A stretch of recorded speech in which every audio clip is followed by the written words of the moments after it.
정부의 의과대학 증원에 반발한 의료계가 집단 행동을 예고한 시점이 다가왔습니다. 전공의들의 집단 행동이 현실화될 경우 정부는 강경 대응에 나서겠다고 했는데요. 의사단체도 법적인 대처로 강대강으로 맞설 가능성이 큽니다. 김광삼 변호사와 함께 관련 내용 비롯해서 주요 사건, 사고 소식들 짚어보겠습니다. 어서 오세요. 네, 안녕하세요. 네, 오늘 저희가 짚어볼 주제가 좀 다양해서요. 하나씩 차근차근 짚어보겠습니다. 네.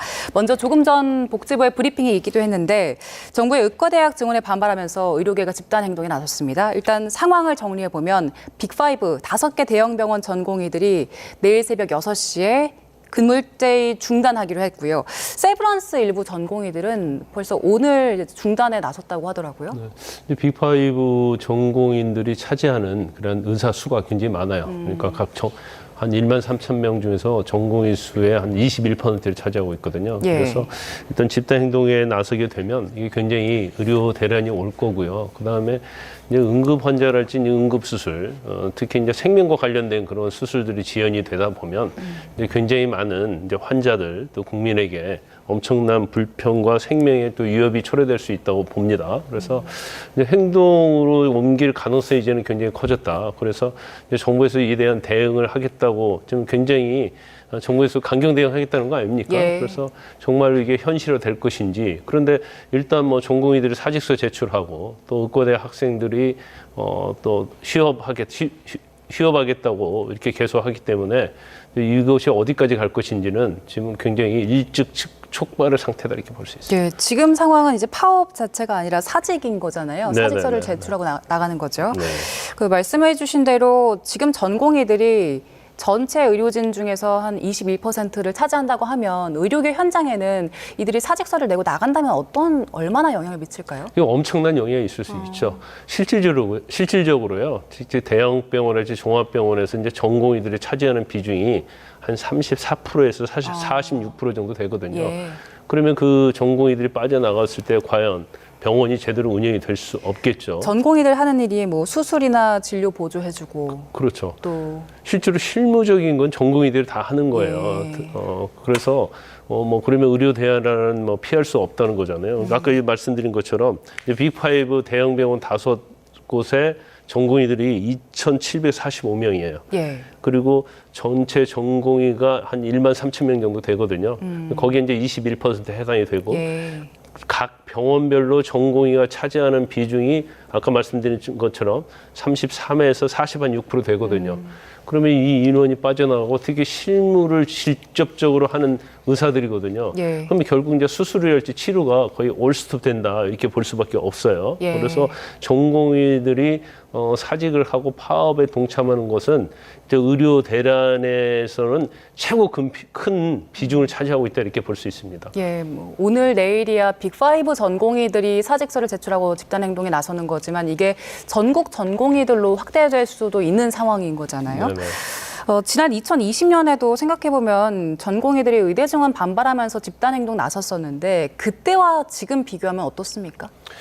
그때보다 이제 훨씬 더 이제 집단 반발이 정도가 이제 세다고 보고요. 2020년도에도 사실은 이제 업무 개시 명령을 했어요. 예.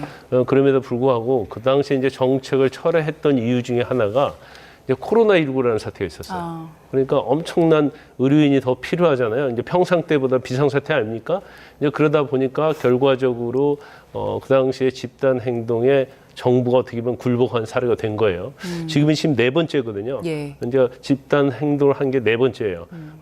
특히 2000년도에 이제 의약분업 사태가 있었고, 그다음에 이제 우리가 눈여겨봐야 할 대목은 뭐 중요한 부분은 그다음에 원격 의료와 관련해서 그때도 의사들이 굉장히 많이 반발을 2014년에. 했고, 그리고 지금이 2020년도에 그때도 문재인 정부에서 의대 정원을 늘린다는 방침을 발표했거든요. 네. 그러면서 집단 행동으로 되면서 그때 결과적으로 이제 정부가 이제 물러섰다 이렇게 볼 수 있는데 아마 의사들 입장에서는 그런 거죠.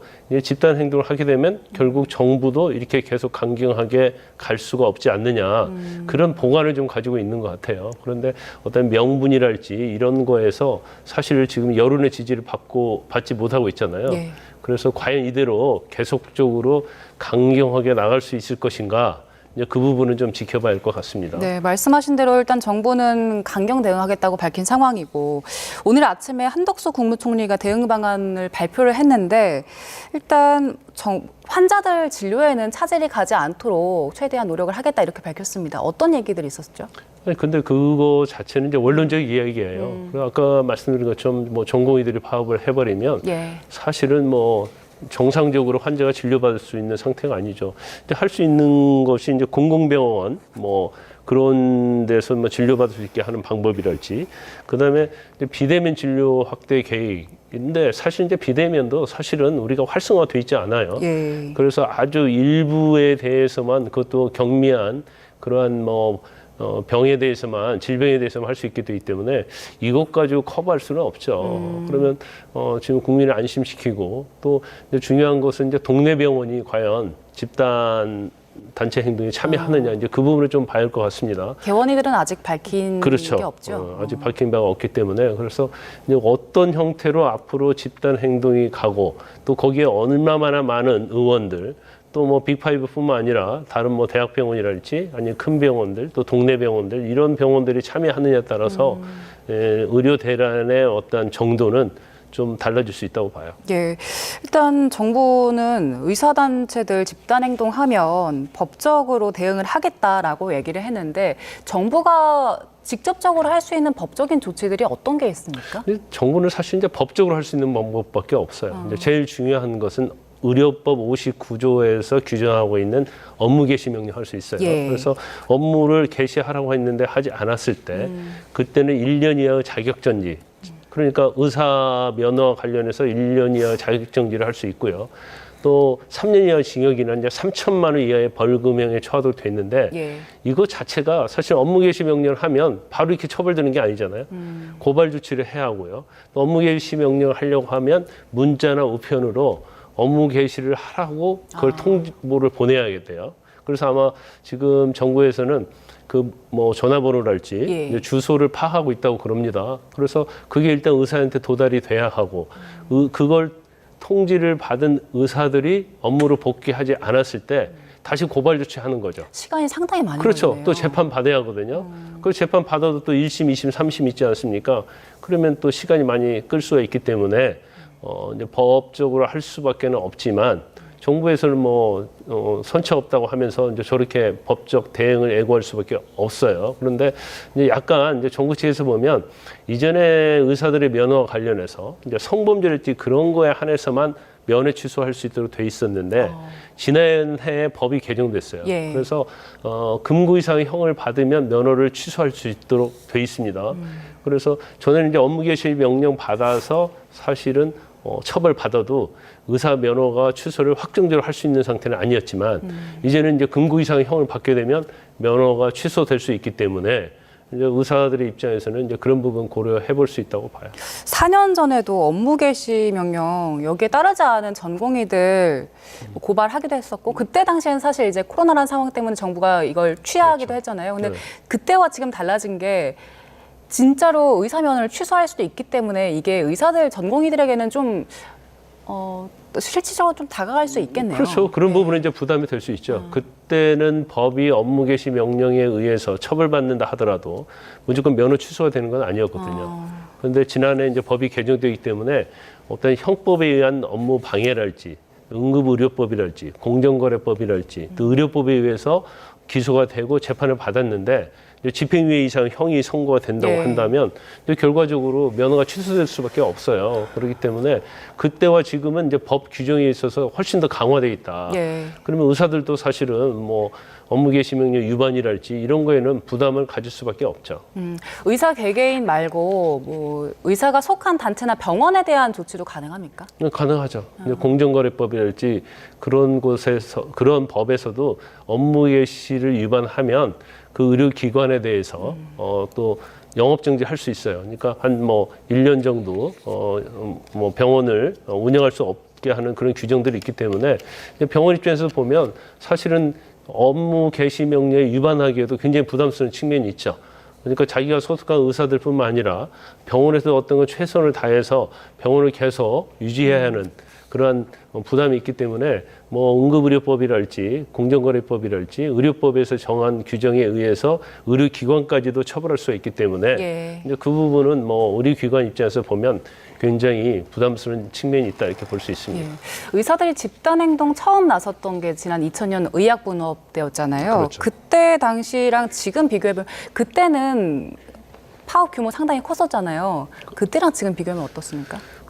그때 의사협회 회장이 예. 의료법 위반하고요, 공정거래법 위반으로 고발이 돼가지고 이제 재판을 받았거든요. 예. 근데 그때 이제 실형을 받았습니다.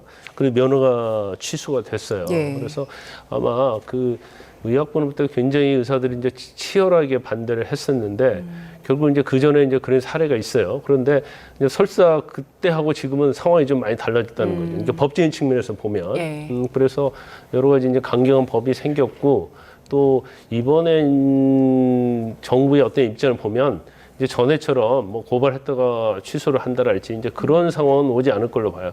전에 2020년도에 그때 정책을 철회했던 이유 중에 하나가 이제 전공의들이 굉장히 많이 반발했고 예. 또 의사생들이 의사 국가시험을 보지 않는다고 또 단체 행동을 하고 그랬거든요. 이제 그러다 보니까 지금 정부에서 그걸 강경하게 밀고 나기 어려운 측면이 좀 있었죠. 지금 의협 비대위 측에서도 우리도 법적으로 나서겠다 이런 상황인 거죠? 그러니까 뭘 법적으로 나서겠다는 모르겠어요. 그러니까 어떤 정부 자체에서 어떤 강경 대응을 했을 때 이제 그거에 대해서 방어를 하겠다는 취지인지, 근데 이제 정부 자체는 이제 법의 절차에 따라서 하는 거거든요. 그래서 뭐 법으로 나서겠다는 것이 이제 만약에 정부에서 절차를 위반한 경우, 이제 그런 경우에는 뭐 거기에 대해 이제 문제를 삼겠다 이제 그런 취지로 보입니다. 그런데 네. 사실 지금 여론이랄지 이제 정부 어떤 대책에 대해서 정부의 정책에 대해서 상당히 여론이 호의적이거든요. 그리고 우리하고 좀 비교를 하면 일본 같은 경우에는 우리보다 이제 인구는 굉장히 많지만 굉장히 의사들 증원을 크게 했음에도 불구하고 파업한 사례는 없어요. 그러니까 집단 행동한 사례는 없고 예. 우리보다 인구가 좀 많은 곳이 이제 독일이죠. 그리고 영국이기 때문에 독일과 영국을 좀 비교할 수 있는데 독일, 영국 또 마찬가지로 의대 정원을 엄청 늘렸거든요. 그런데 우리보다 더 많이 늘렸죠. 그런데 집단 행동한 사례는 없어요. 예. 그렇기 때문에 과연 이번에 의대 정원을 증언을 가지고 집단 행동하는 것이 과연 이 명분이 있느냐 없느냐 이 부분에 대해서는 제가 볼 때는 의사협회도 크게 명분이 좀 약하다. 그러면 결과적으로 이제 정부의 강경 대응은 결국 국민의 지지, 여론의 호응 이런 것이 뒷받침되면 계속 갈 수 있기 때문에 네. 더군다나 윤석열 정부의 특징은 굉장히 좀 추진 있게 밀고 나가는 그런 성격이고 스타일이잖아요. 네. 그래서 이제 강대강이 좀 더 2020년보다는 훨씬 더 강해질 수 있다. 그런 추론을 해볼 수 있죠. 예, 사실 이제 환자들이 걱정인데 지금 이 의사들 집단 행동과 명확하게 비교가 가능할지는 모르겠지만 그 로스쿨이 도입될 당시에 변호사들 반발도 상당히 거셌잖아요. 그렇죠. 그때 당시와 비교하면 어떻습니까? 변호사들은 뭐 이게 집단 행동을 한다 하더라도 시위 정도지 뭐 파업을 하고 이제 그런 건 할 수 없어요. 더군다나 뭐 환자랄지 그런 좀 유급한 그러한 뭐 의료인이랄지 그런 게 없기 때문에 이제 비교는 될 수 없지만 그때도 엄청 반발이 심하고 논란이 많이 있었죠. 그래서 그 당시에 아마 제 생각으로는 결과적으로 뭐 로스쿨을 또 만들어서 변호사 시험만 보면 이제 변호사를 할 수 있게 만들었잖아요. 그래서 한 2,000명 정도가 증원되는 그런 뭐 상황이었거든요. 그런데 이제 결과적으로 지금 보면 그 당시 굉장히 많이 반대가 있었지만 결국 변호사들 숫자가 엄청 늘면서 법률 서비스가 굉장히 향상이 됐고 그다음에 변호사가 없는 그러한 지역에도 이제 변호사들이 들어가서 개업을 하게 됐고요. 그다음에 이제 무엇보다도 이제 회사랄지 공공기관에 많은 변호사들이 고용이 됐어요. 이제 그러다 보니까 이제까지 어떤 행정 업무랄지 아니면 회사에서 어떤 법적인 절차랄지 이런 거에 대해서 굉장히 향상되었죠. 그래서 굉장히 실보다는 굉장히 얻은 득이 많았다는 거고, 그때도 이제 변호사들이 많이 주장하는 것이 어떤 변호사의 질적 저하를 얘기했지만, 물론 뭐 워낙 많이 배출하면 질적 저하는 약간 있을 수 있죠. 그렇지만 질적 저하로 인한 손해보다는 또 많이 뽑음으로 말미암아서 얻는 이득이 훨씬 크다는 거죠. 예. 제가 볼 때는 뭐 단순 비교는 할 수 없지만 의대 같은 경우에도 의대 증원과 관련해서도 뭐 거의 똑같은 현상이 일어날 가능성이 크다 이렇게 봅니다. 예, 알겠습니다. 지금 실제로 진료 현장에서 수술이 연기되거나 취소되는 경우들이 많이 생기고 있는데 강대강으로 가고 있는 상황이 좀 우려스럽습니다.